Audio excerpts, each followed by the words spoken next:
You know, what if your car could look better than the day you brought it to me? Well, here you go. 1990 Mazda Miata. This was a fun project. This was a fun little project to work on. Um, just did a polish on this one. Just polished it up, and then we put a 6-month spray sealant on it. Didn't want a ceramic coating or anything, but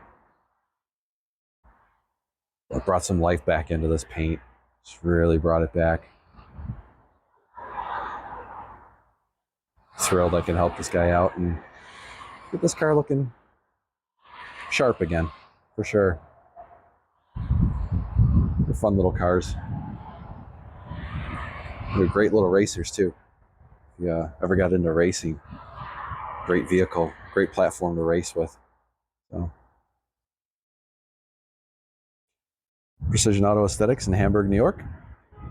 Thanks for watching. Appreciate it. And I'll talk to you soon.